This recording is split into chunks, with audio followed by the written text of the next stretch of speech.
quem fala é Leon Weinstein, da cidade de Los Angeles, Califórnia. Todos nós já sabemos que 12 minutos após o início do cessar-fogo, 2 mísseis foram lançados em direção a Israel. Em seguida, aconteceu o seguinte. Como é que... O presidente Donald Trump está a caminho dos Países Baixos, onde participará da cúpula da OTAN. A visita acontece apenas algumas horas depois que um acordo-chave de cessar-fogo entre Israel e Irã aparentemente estagnou. Vamos entender o que aconteceu. Na manhã de hoje, equipes de resgate israelenses informaram que um míssil iraniano atingiu a cidade de Beersheva, no sul, resultando na morte de 4 pessoas e deixando cerca de 20 feridos. Depois disso, Israel acusou o Irã de lançar novos mísseis e de violar o acordo de cessar-fogo. Em seguida, Israel declarou que, abre aspas, responderá com força, porém o Irã nega ter violado o acordo. O presidente Trump, tentando salvar o acordo, teve uma conversa telefônica com o primeiro-ministro de Israel, Benjamin Netanyahu. Na Casa Branca, foi declarado que ele adotou uma posição firme sobre o que é necessário para manter o cessar-fogo. Após essa conversa, Netanyahu declarou que eles se abstiveram de novos ataques. No entanto, antes disso, o presidente não escondia sua irritação. Ouça. Eu acho que ambos violaram isso. Eu não tenho certeza se fizeram isso de propósito. Eles não conseguiram conter as pessoas. Eu realmente não gostei que Israel tenha feito isso esta manhã e vou tentar impedir isso. Israel, assim que fechamos o acordo, saiu e lançou uma quantidade de bombas como eu nunca tinha visto antes. Foi o ataque aéreo mais poderoso que já vimos. Estou insatisfeito com Israel. Sabe, quando eu digo, tudo bem, agora vocês têm 12 horas, vocês não saem na primeira hora e jogam tudo o que tem neles. Então, eu estou insatisfeito com eles, estou insatisfeito com o Irã também. Nós, basicamente, temos 2 países que estão lutando há tanto tempo e com tanta intensidade que já nem entendem mais diabos o que estão fazendo. E qual é a reação de Israel? Ele, obrigada por se juntar a nós novamente. Hoje, 24/7. Como estão as coisas agora? Existe alguma chance desse acordo realmente se manter? Bem, estamos acompanhando a resposta para essa pergunta em tempo real. Posso dizer que houve muita confusão aqui hoje de manhã, quando as sirenes tocaram e todos nós corremos para o abrigo repetidas vezes. Perguntando-se se o cessar-fogo havia sido quebrado, quando exatamente as hostilidades deveriam ter cessado. Talvez este seja o último disparo de foguetes antes que tudo entre em vigor, porque isso também acontece com frequência antes de um cessar-fogo, em qualquer lugar do mundo. Os lados em conflito muitas vezes meio que atiram uns nos outros bem antes de as hostilidades cessarem. E então surgiu uma verdadeira preocupação quando ficou claro que esses ataques com foguetes pela manhã resultaram em mortes. Será que isso significa que Israel vai responder e tudo vai desmoronar? Agora o cessar-fogo está mantido, mas a situação é muito frágil e imprevisível, por isso todos agem com extrema cautela. Ou seja, depois da declaração do ministro da Defesa de Israel de que agora haverá uma série de bombardeios em Teherã e arredores em resposta ao assassinato de 4 pessoas, dizem até que já morreu uma 5ª pessoa. Em Beersheva houve um ataque e tudo ficou parado. Parece que a ligação do Trump surtiu efeito. Nós não sabemos quem e por que enviou os foguetes. Talvez sejam pessoas que queriam a continuação da guerra ou a mão esquerda que não sabia o que a direita estava fazendo, mas pelo menos não é um ataque coordenado, e sim um episódio isolado. Fico muito feliz que o desejo de Israel de mudar o regime no Iraque não tenha ofuscado a mente dos líderes do país. Ou talvez a ligação do Trump tenha clareado essas mentes. A continuação da guerra, dos bombardeios, das destruições, não está claro se trará o resultado que esperamos. A mudança do regime islamista para um secular, talvez uma monarquia constitucional ou alguma outra opção, mas esse é apenas um dos possíveis, talvez 6, 7, até 10 cenários de desenvolvimento dos acontecimentos. Todos os outros eu realmente não gosto, todos os outros exceto esse. A mudança de regime no Irã, em geral, não é da nossa conta. no Iraque, eles mudaram o regime e provavelmente do Iraque vem menos ameaça para Israel, ou talvez nenhuma ameaça. Mas para o mundo, de modo geral, aconteceu um fortalecimento do Irã, porque eles se equilibravam mutuamente. Ou seja, no Irã existe oposição, existe o filho do Shah que vive no exílio, existe o exército que nem Israel nem os Estados Unidos da América tocaram. Mas o que dizem sobre a operação de cessar as ações militares e destruir o potencial nuclear do Irã nos próprios Estados Unidos da América, digamos, nos canais de oposição, onde Trump, para dizer o mínimo, é odiado? Faltam um pouco menos de 30 minutos aqui. Bem, em primeiro lugar, tudo durou mais do que eu esperava. Mas houve 4 momentos que me impressionaram. Primeiro, o nível de sigilo dessa operação. O fato de que os aviões decolaram do território continental dos Estados Unidos, do Missouri, e voaram, se não me engano, por mais de 18 horas com vários reabastecimentos no ar. A segunda coisa que me impressionou foi a própria execução desse enorme plano em larga escala com a participação das Forças Armadas dos Estados Unidos, aparentemente em várias regiões ao mesmo tempo. Sabe, essa isca de que você falou foi enviada para o Oceano Pacífico para desviar a atenção do que estava acontecendo em outra direção. E outro ponto que me impressionou foi que ninguém, quando o presidente do Comitê Conjunto dos Chefes de Estado-Maior disse que nenhum avião iraniano decolou e nenhum tiro foi disparado contra os aviões militares dos Estados Unidos da América. Tudo isso, na minha opinião, simplesmente com base no que nos contam, parece bastante impressionante. Ela disse que algo que Trump fez os impressionou. Eu não acredito nem nos meus olhos, nem nos meus ouvidos. Olhem para essas pesquisas. Esses são dados recentes do fim de semana. Aliás, um dos institutos de pesquisa mais precisos de 2024. Trump tem uma taxa de aprovação de 54,4%. Isso é para o período de 18 a 20, justamente antes dele anunciar o ataque ao Irã. E isso não são apenas dados. Trafalgar, novamente um dos institutos mais precisos, mostra que Trump tem 53% de aprovação. E isso também é referente ao último final de semana. E olhem para isso. É isso que influencia esses índices de aprovação. Os eleitores jovens. Esses são dados, novamente, de um dos institutos mais precisos de 2024. Olhem para esses números. Entre os eleitores com menos de 40 anos, prestem atenção ao grupo etário até 40 anos, no qual mais 24% passaram a gostar do Trumpa.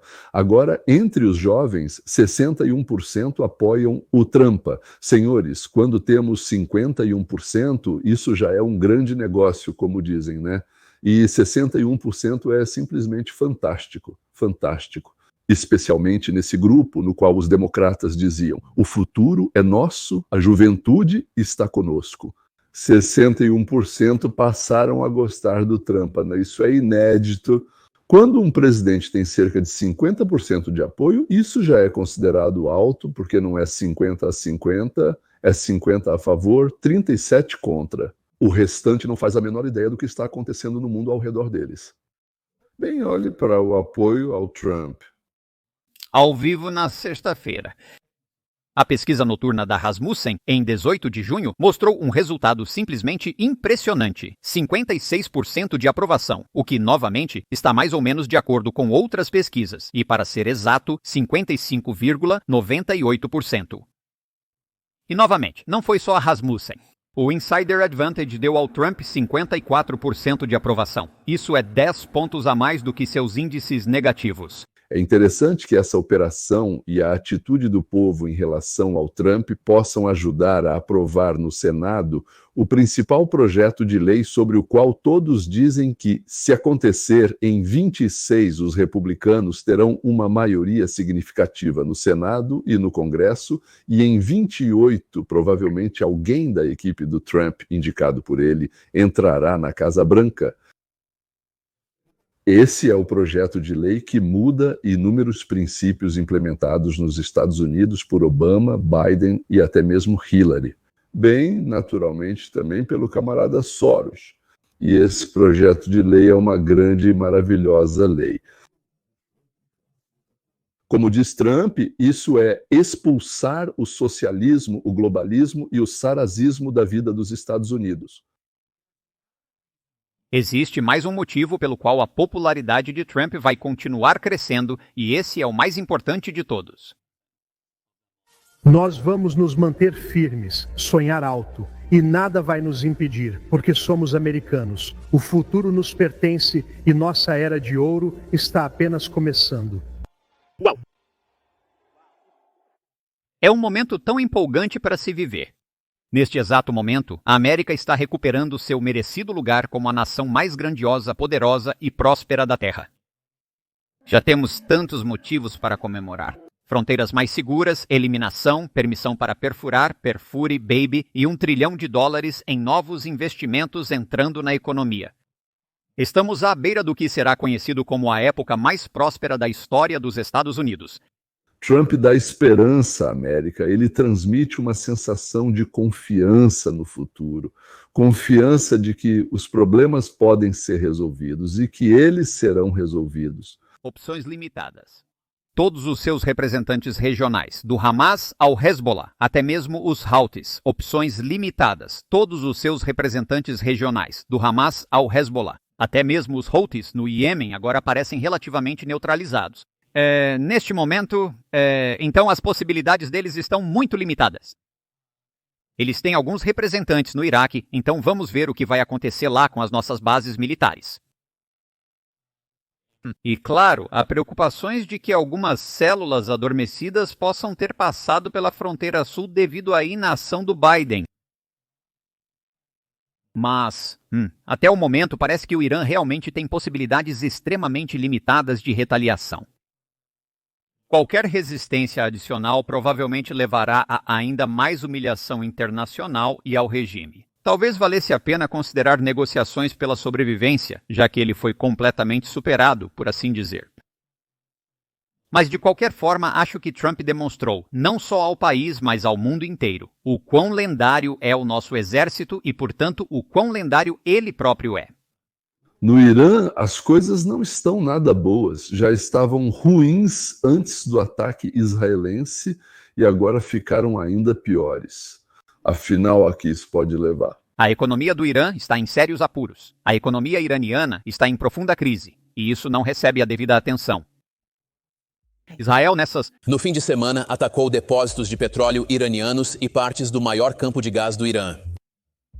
A economia do Irã passou por uma chamada década perdida de crescimento econômico, acompanhada de alta inflação. Os mercados de ações e de commodities estão reabrindo. Após o colapso de sexta-feira, quando Israel atacou o Irã, o petróleo ficou no centro das atenções. Enquanto o mundo inteiro acompanha a atenção com Israel, uma história muito mais importante está se desenrolando dentro do Irã. Os preços estão subindo rapidamente e a inflação está se aproximando de 50%. A moeda real despencou de verdade. No mercado negro, por $1 americano, agora dão mais de R$700 mil. Isso é 10 vezes mais do que apenas 7 anos atrás. Para ficar claro, em 2018, $1 valia R$70 mil e agora são 700 mil. Isso é uma inflação assustadora. E isso considerando que o Irã tem muitos recursos e uma população muito inteligente. E a situação é como na Venezuela, só que aqui é islamismo e lá é socialismo. Socialismo. Essa crise não está relacionada apenas com sanções ou fracassos. Ela é controlada por toda uma rede de corrupção das elites e isolamento global que silenciosamente sufoca o país. Hoje vamos entender o que realmente está acontecendo e por que a economia do Irã, um dos países mais ricos em recursos do mundo, está morrendo de uma morte dolorosa. Vamos começar discutindo os problemas atuais que atormentam a economia deles. O real iraniano está bem no centro desse caos. Em 2018, por $1, era possível obter R$70 mil. No meio de 2025, esse número disparou para 700 mil, 800 mil reais. Isso é uma queda de valor de 10 vezes. Para os iranianos, isso significa que cada ida ao mercado se transforma em uma loteria. Um saco de arroz que custava 100 mil reais alguns anos atrás, agora custa quase 1 milhão. Os salários não acompanham o aumento dos preços. A maioria dos trabalhadores ganha cerca de 40 milhões de reais por mês, o que mal é suficiente para comida e aluguel. O Banco Central tentou resolver o problema imprimindo mais dinheiro, mas como você pode imaginar, isso só piorou a situação. Isso impulsionou a inflação, que nos últimos anos atingiu níveis recordes a cada ano. Com os alimentos, a situação é ainda pior. Os preços do pão e da manteiga aumentaram 50% desde 2023. Produtos importados, como telefones ou peças de carro, são considerados artigos de luxo, porque o real quase não vale nada no exterior. Isso não são apenas números na tela. São famílias que são obrigadas a pular refeições para conseguir sobreviver. Por causa do rápido aumento dos preços, o emprego desaparece muito rapidamente. A taxa oficial de desemprego é de cerca de 10%, mas provavelmente esse número está subestimado. Entre os jovens, esse índice está mais próximo de 30%, já que quase 1 em cada 4 iranianos com menos de 30 anos está desempregado. E entre as mulheres jovens é ainda maior, cerca de 42%. A indústria do Irã também está em colapso. Pegue, por exemplo, o setor automobilístico, que já foi motivo de orgulho nacional. Em 2011, ela produzia 1.400.000 carros e empregava milhares de pessoas. Em 2024, a produção mal chegou a 1 milhão. Devido às sanções que cortaram o acesso a componentes e mercados, fábricas e cidades como Tabriz estão fechando, deixando trabalhadores qualificados desempregados. A situação é bastante parecida com a da China, só que a China era uma produtora mundial, enquanto o Irã era apenas um posto de gasolina, pelo menos nos últimos anos. Mas os problemas, tanto para a TOL quanto para os comissários, são os mesmos e pelo mesmo motivo. O principal na prisão, por algum motivo, é que o processo de pensamento, o aparelho de pensamento em geral, funciona mal. Funciona só para a sobrevivência e só isso. Netanyahu, que interrompeu os ataques ao Irã, declarou na tribuna que se o Irã retomar seu programa nuclear, terá que pagar caro por isso. Para os iranianos, isso significa que cada ida ao mercado se transforma em uma loteria. Um saco de arroz que custava 100 mil reais há alguns anos, agora custa quase 1 milhão. Os salários não acompanham o aumento dos preços. A maioria dos trabalhadores ganha cerca de 40 milhões de reais por mês. Isso mal é suficiente para comida e aluguel. O Banco Central tentou resolver o problema imprimindo mais dinheiro, mas, como você pode imaginar, isso só piorou a situação. Isso impulsionou a inflação, que nos últimos anos atingiu níveis recordes a cada ano.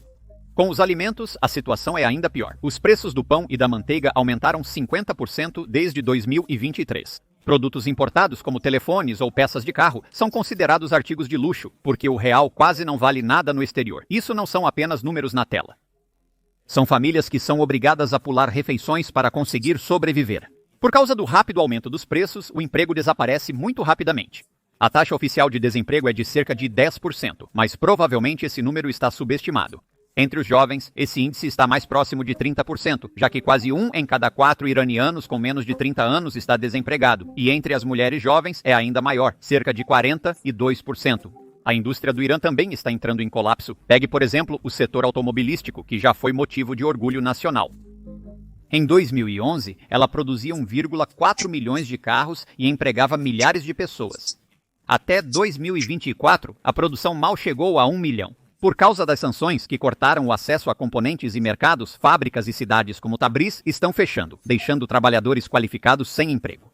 E a mídia dos Estados Unidos da América ainda não consegue se acalmar e, mesmo sabendo que parecem idiotas, continuam falando alguma coisa. A CNN é escória, assim como a MSNBC. Nós expusemos o projeto nuclear de hoje. Não, nós frustramos o projeto nuclear do Irã.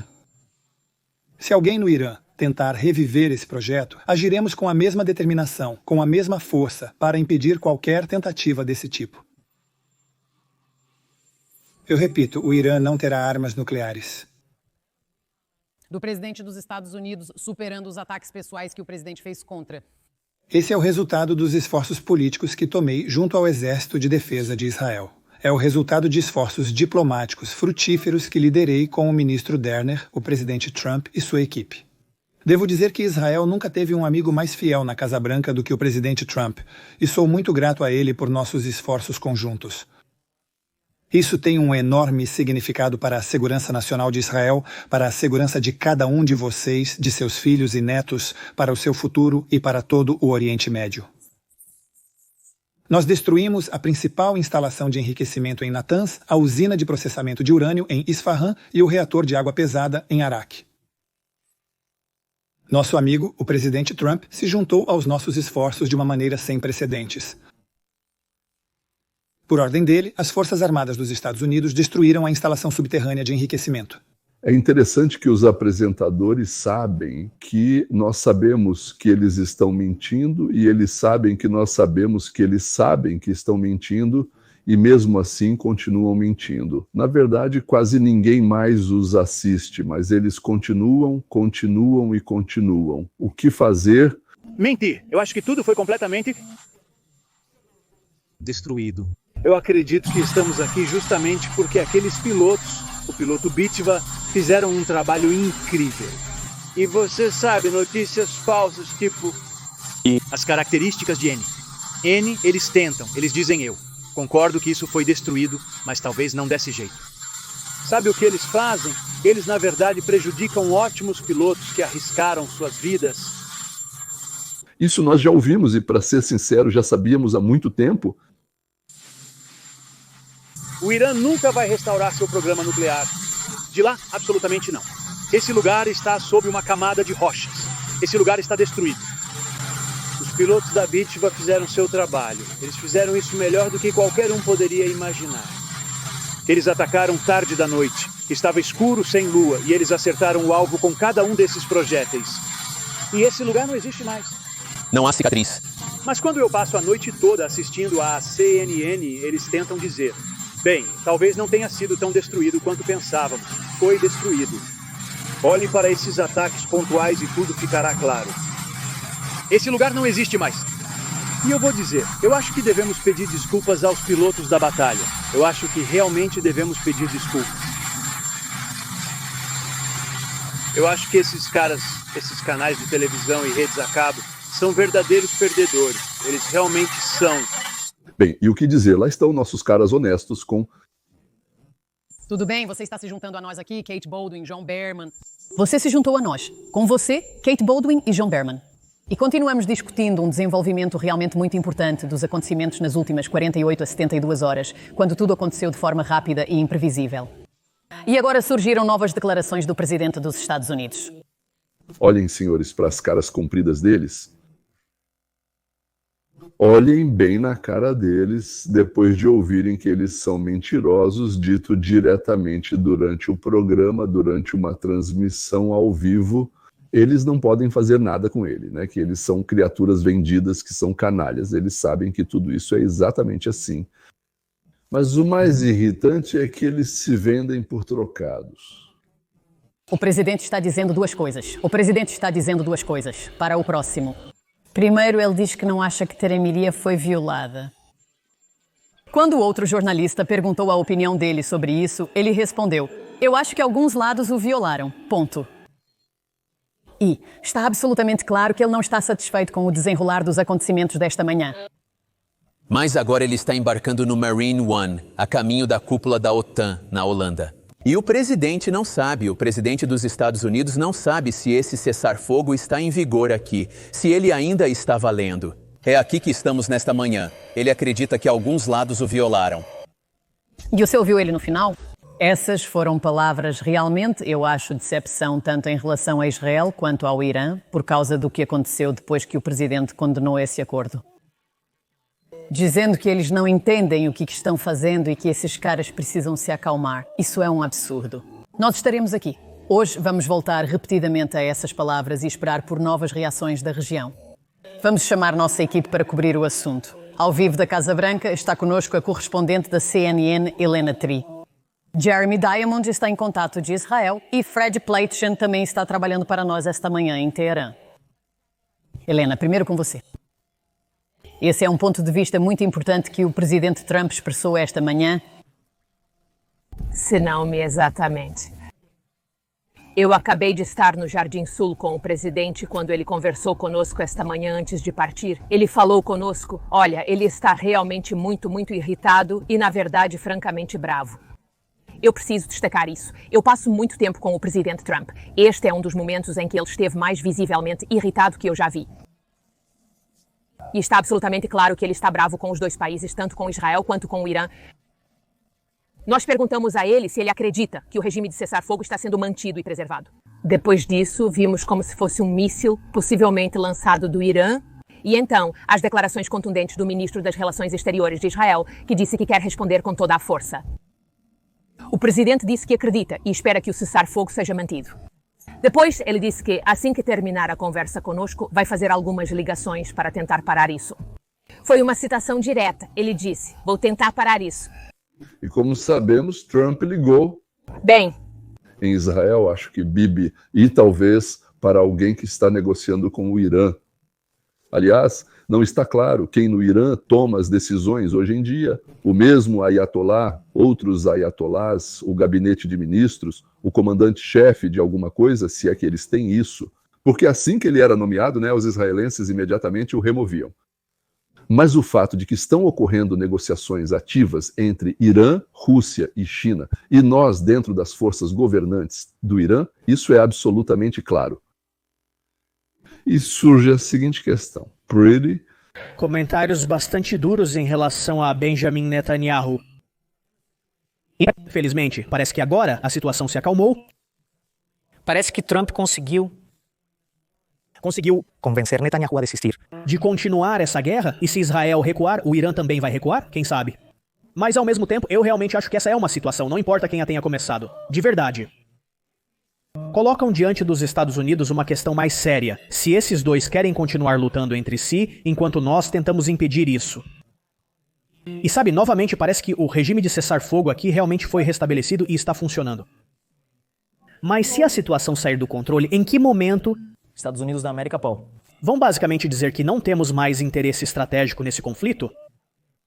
Porque tenha em mente, vale ressaltar que, ao contrário daqueles atores que querem uma mudança de regime no Irã, sejam os lords neoconservadores americanos, como Mark Levin e muitos outros, ou o próprio Benjamin Netanyahu, que gadanha foi um defensor ferrenho disso, o objetivo real, o objetivo declarado, e aliás um objetivo no qual eu acredito plenamente, é o da administração Trump. Todo esse tempo não se tratava de uma mudança de regime no Irã, não era uma guerra contra o Irã. O tempo todo a questão era simplesmente que eles não querem que o Irã tenha armas nucleares. E agora, quando o ataque já foi feito, quando os Estados Unidos da América basicamente saíram do jogo, tiraram a si mesmos da equação, em que momento nós basicamente vamos dizer que, sabe, não queremos nos envolver nisso, certo? Isso não é mais a nossa guerra no Oriente Médio. Essa é uma grande questão que, ao meu ver, está surgindo agora. E especialmente levando em conta as recentes declarações de Trump, onde ele basicamente diz que seu apoio a Netanyahu e ao governo Netanyahu não é incondicional. Tudo isso também... Isso coincide com muitos momentos tensos que eles realmente tiveram nos meses anteriores a esse ataque. Na verdade, já existe há muito tempo uma certa tensão entre Trump e Netanyahu, que precisamos discutir aqui. Porque, novamente, isso começou muito antes dessas declarações. Então vamos analisar tudo isso no vídeo de hoje e também contar para vocês as atualizações reais, aparentemente, sobre a restauração do cessar-fogo. Vamos ver quanto tempo isso vai durar. Na verdade, quem sabe? Quero dizer, espero que, sabe, isso dure bastante tempo aqui. Mas se isso não acontecer de novo, acho que os Estados Unidos vão ter que se fazer perguntas muito sérias sobre qual é o nosso objetivo estratégico neste momento. Porque, como nos disseram bem, foi isso que nos prometeram. Aliás, se simplesmente destruirmos as instalações nucleares e o potencial do Irã, então tudo ficará bem. Não, claro, não estamos tentando nos envolver no Iraque ou criar um Iraque 2.0, mas tudo bem, então. Acho que, neste momento, os políticos americanos precisam ser fiéis às suas palavras e dizer sim, esse não é o nosso objetivo, isso não faz parte das nossas intenções. Esse não é o nosso objetivo, essa não é a nossa missão. Nós não nos comprometemos a tirar Putin do Kremlin. Nós não nos comprometemos a acabar com o obscurantismo religioso no Irã. Por mais obscurantista que o consideremos, esse obscurantismo é deles. Nós não pretendemos mudar a monarquia constitucional do Reino Unido.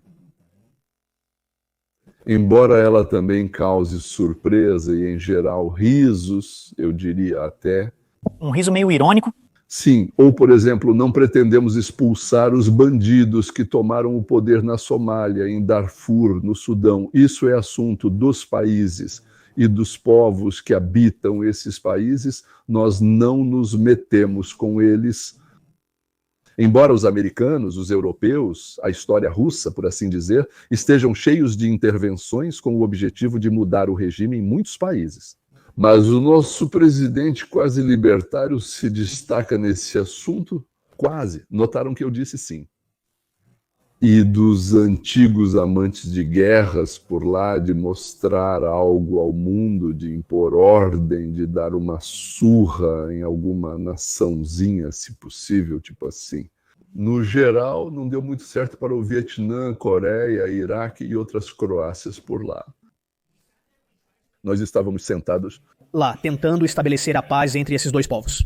Nós tentamos continuar fazendo isso, mas, para ser honesto, seja o Irã ou Israel, se eles quiserem continuar lutando aqui, essa, novamente, é uma questão em aberto com a qual eu acho a América deve lidar sozinha. Mas sabe de uma coisa? Vamos, por enquanto, não seguir por esse caminho, porque há novidades diplomáticas nesse fronte, pelo menos supostamente. E ao que tudo indica, as declarações duras de Donald Trump contra Netanyahu foram eficazes. Em resposta a isso, ele agora declarou, cito, Israel, não jogue essas bombas. Se fizer isso, será uma violação grave. Tragam seus pilotos de volta imediatamente. Donald Trump, presidente dos Estados Unidos da América. Isso, é claro, se refere ao fato de que, enquanto estávamos falando, enquanto Donald Trump fazia aquela mesma coletiva de imprensa informal e improvisada. Aparentemente, aviões israelenses já estavam no ar e se dirigindo à capital iraniana, Teherã. E continuando nesse assunto. Segundo ele, Trump, como afirma, pegou o telefone, ligou e agora diz, cito, Israel não vai atacar o Irã. Todos os aviões vão dar meia volta e voar para casa, acenando amigavelmente com as asas. Para o Irã. Ninguém vai se ferir. Esse cessar-fogo entra em vigor. Obrigado pela atenção a essa questão. Então, segundo Trump, sim, foi só uma pequena situação em que era preciso dar uma bronca nas crianças.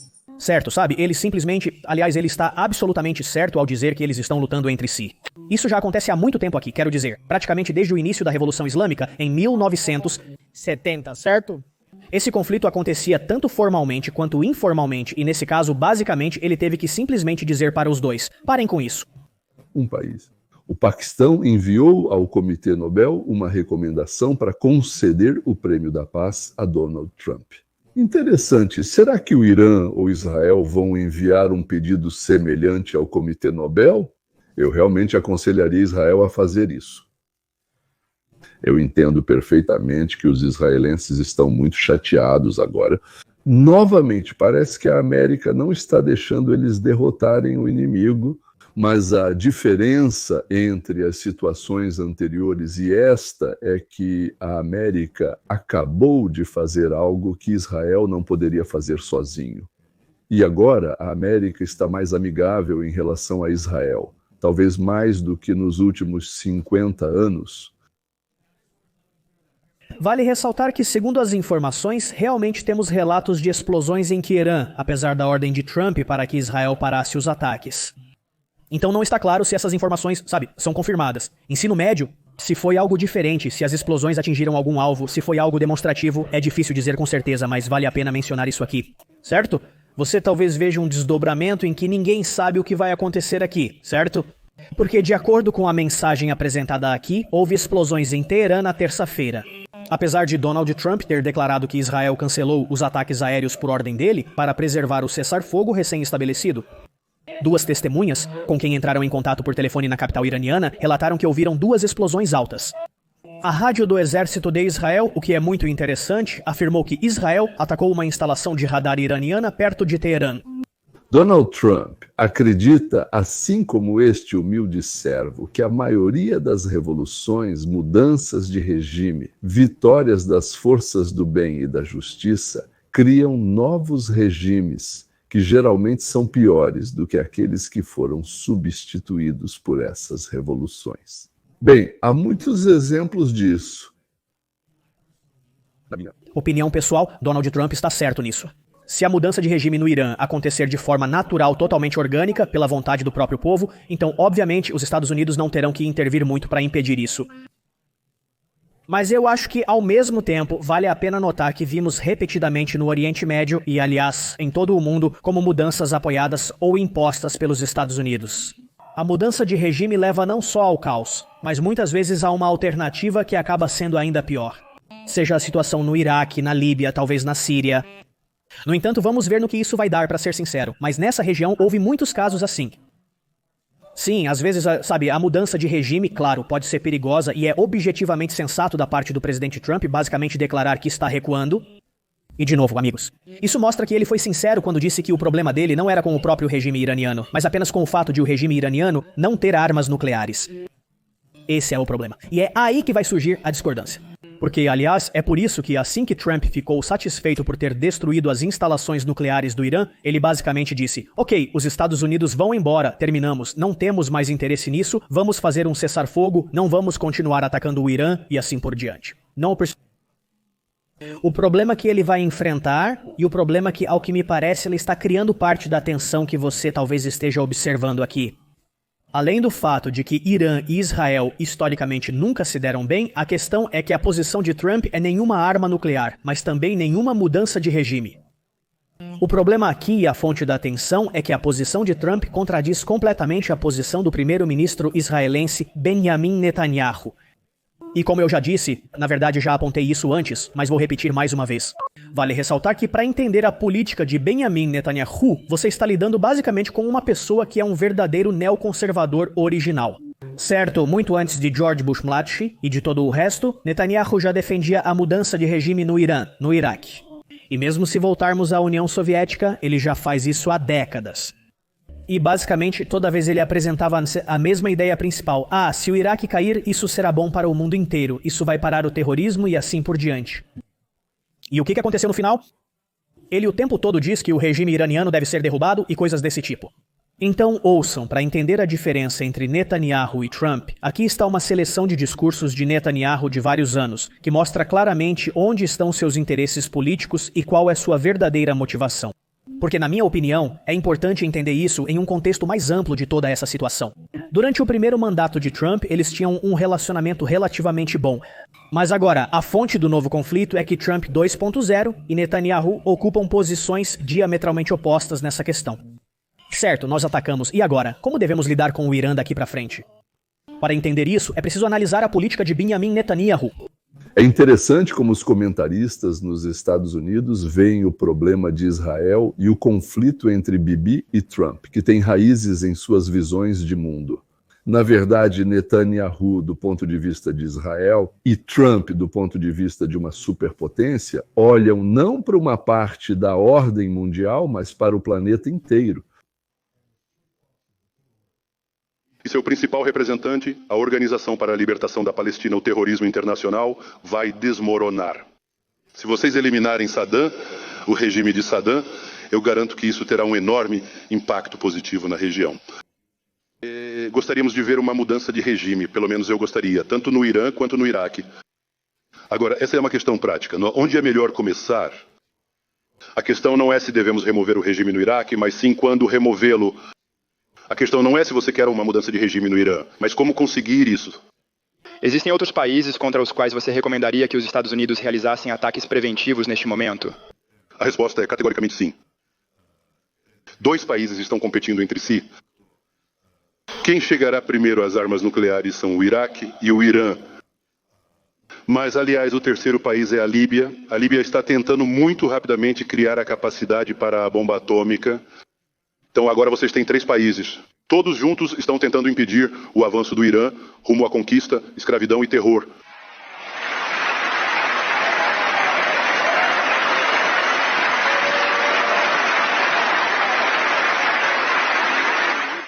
Eu sei que, independentemente de que lado você esteja, você apoia Israel.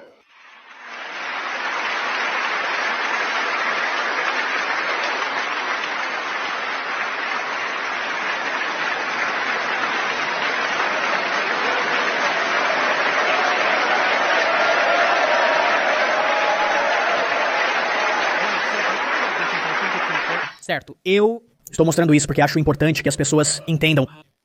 Isso mostra que Israel vê um problema que ameaça sua existência e corre para resolvê-lo, envolvendo todos os aliados possíveis. E isso é compreensível, é natural. Trump tem uma visão diferente. Nós não podemos e não vamos atacar todo mundo. Como fazer com que eles não queiram fabricar bombas atômicas e não tenham vontade de atacar nem Israel, nem os Estados Unidos da América? Como fazer com que os problemas sejam resolvidos não com martelo e nem com machado? E Israel teme que, enquanto estivermos procurando essa saída, os judeus comecem a ser exterminados novamente. E Israel, os judeus, têm esse medo. Eu sou israelense e judeu, como muitos que assistem a este programa sabem, existe o receio de que, se romperem as barreiras, todos os judeus sejam exterminados.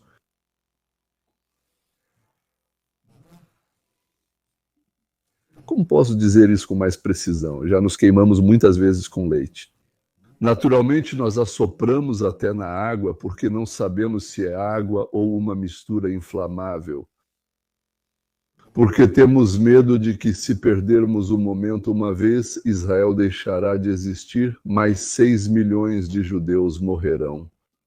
É com essas pessoas que Donald Trump está lidando agora, certo? Esse é um homem que vale a pena mencionar apenas como um fato. Tudo bem, isso não é controverso, não é teoria da conspiração. Ele apoiou praticamente todas as tentativas de mudança de regime pelos Estados Unidos da América e falou sobre isso publicamente nas últimas décadas, seja no Iraque ou na Líbia. Agora, basicamente, ele espera que o mesmo aconteça com o Irã. E Trump deixa muito claro, não, certo? Não, essa definitivamente não é a nossa agenda. E mesmo antes desse ataque acontecer, aliás, como resultado do qual, basicamente, Netanyahu provavelmente conseguiu o que queria, se é que podemos dizer assim, vale ressaltar que a tensão e os desentendimentos internos já existiam antes disso. Foi relatado que houve uma ligação durante a qual o vice-presidente J.D. Vance basicamente acusou Netanyahu de tentar arrastar os Estados Unidos para a guerra. E em tudo isso. E essa tensão surgiu porque Netanyahu adota uma posição rígida sobre essa questão. Ele basicamente disse a Trump que nem valia a pena tentar negociar com os iranianos. E Trump respondeu que não antes de recorrer a ações militares, vamos tentar negociar. Houve uma troca de opiniões entre eles, sentiu-se uma certa tensão, mas tudo bem, o golpe foi dado. Nesse sentido, Netanyahu conseguiu estrategicamente o que queria. Considerando isso, agora o problema é que Netanyahu não está satisfeito, certo? Porque, como ele mesmo diz, a mudança de regime é o objetivo dele. É exatamente isso que ele realmente quer aqui. O mesmo vale para os neoconservadores americanos, que aparentemente poderiam estar satisfeitos com o que aconteceu. Tudo saiu do jeito deles, eles conseguiram o ataque e o resto, mas repare que mesmo assim eles ainda parecem insatisfeitos. Quando anunciaram o cessar-fogo, você pôde perceber que alguns deles ficaram ainda mais irritados e zangados. Tem algo estranho nisso, não é? Eu pensei que a missão estava cumprida, pensei que tínhamos feito exatamente o que queríamos. Não. Para eles, tudo isso desde o início foi apenas um pretexto para começar uma guerra com o objetivo de mudar o regime, certo? Para começar a Guerra do Iraque, versão 2.0, e Trump lidou com isso de forma muito habilidosa. Ele realizou uma operação militar, assumiu o risco de escalada, mas não permitiu que a situação chegasse a esse ponto e não tentou proteger seu próprio legado. Lá, ficou claro que ele não acredita em guerras intermináveis e não caiu nessa provocação. Mas agora, provavelmente, vocês verão novamente a mesma tensão que foi observada entre Trump e Netanyahu nos últimos meses. E, ao que me parece, isso vai começar a crescer novamente. Vou repetir mais uma vez, espero que tudo se resolva de forma favorável. Acho que agora os Estados Unidos da América, Trump, está tentando dizer, ouçam, queremos um cessar-fogo, é melhor vocês cumprirem, nós vamos estabelecer as regras nessa questão. Ao mesmo tempo, porém, surge a questão, se eles decidirem continuar lutando e o objetivo estratégico dos Estados Unidos da América já foi alcançado, vale a pena para os Estados Unidos da América continuarem envolvidos? Intervir é... Isso realmente um assunto dos Estados Unidos da América? Ou talvez devêssemos dizer, nós dissemos que terminamos, nós dissemos que vocês não querem isso? Se Israel continuar nesse mesmo caminho, basicamente nesse aspecto, eles ficarão sozinhos. Vai ser muito interessante observar, mas de novo, pessoal, segundo Trump, agora o cessar-fogo está entrando em vigor novamente. Alguns dizem que não é bem assim. Talvez depois do ataque ele entre em vigor. Vamos ver como vai ser nesse aspecto. Mas, resumindo, me parece importante que, de acordo com todas as informações, os Estados Unidos da América agora saíram dessa situação. Nós não participamos mais, está claro. E isso basicamente é o que o Trump prometeu, certo? Não envolver a América em uma guerra. Sim, isso é o que o Trump prometeu ao povo. Sem guerra, não começamos mais guerras longas e desgastantes. Nós resolvemos o problema e não nos envolvemos mais, mas oferecemos nossa mediação em negociações de paz. O mesmo cenário no Irã, na Índia e no Paquistão. O mesmo cenário na Ucrânia e na Rússia. O mesmo cenário no Oriente Médio. Nós resolvemos nossos problemas, que na verdade são problemas globais, tanto nossos quanto dos americanos, e estamos prontos para mediar. Mas se vocês querem guerrear, em vez de buscar caminhos para uma convivência pacífica, então nós vamos desejar a vocês bem, eu não sei. Sucesso, dificilmente vamos desejar nisso, mas pelo menos que tenham o mínimo de perdas possível. E vamos embora. Não vamos mais participar da idiotice de uma solução militar para o problema. Os israelenses e os ucranianos podem dizer com o inimigo, com o nosso inimigo, cada um deles dirá, é impossível chegar a um acordo. Mas o inimigo, embora tanto os judeus quanto os ucranianos não queiram admitir isso. Talvez existam seus próprios medos, seus próprios problemas e suas próprias necessidades que precisam ser compreendidos e talvez resolvidos em conjunto. Imaginando o outro lado como fanáticos enlouquecidos, você nunca encontrará uma solução assim. Isso significa prolongar guerras, assassinatos, mortes e pesadelos. E a possibilidade de aniquilação total de um lado ou de outro, seja com sabres como os janízaros, seja com uma bomba atômica, talvez exista um compromisso, eu não sei. Veja, com o Catar, os Estados Unidos da América encontraram esse compromisso. Encontraram 1 trilhão em investimentos e o Catar imediatamente deixou de apoiar os palestinos, inclusive aqueles que estudam em nossas universidades. Com a Arábia Saudita encontraram maneiras sim. Quais, eu não sei, mas encontraram ainda durante o primeiro mandato do Trump. Com a Índia e o Paquistão também encontraram. Houve um tempo em que alemães e franceses não conseguiam coexistir. Agora ninguém mais se lembra disso. Quantas gerações se passaram? Praticamente nada.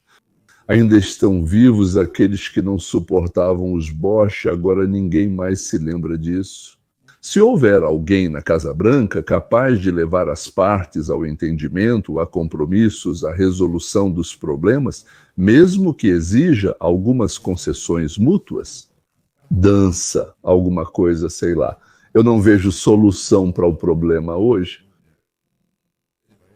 Entre Israel e Irã, eu não vejo. Mas isso não significa que ela não exista. É por isso que eu não sou o presidente dos Estados Unidos da América, porque nem me passa pela cabeça como fazer isso. Mas para quem está agora na Casa Branca, isso vem à mente. E é preciso aproveitar isso. Ok, senhores. Eu entendo perfeitamente que o que eu disse no final vai causar rejeição, irritação, mas peço muito que entendam que estou totalmente do lado daqueles que estão sendo atacados.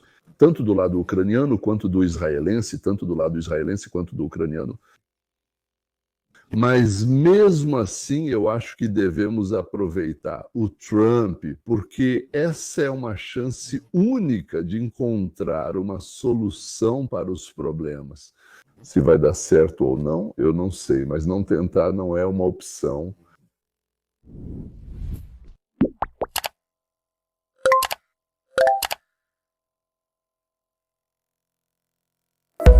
Legenda criada por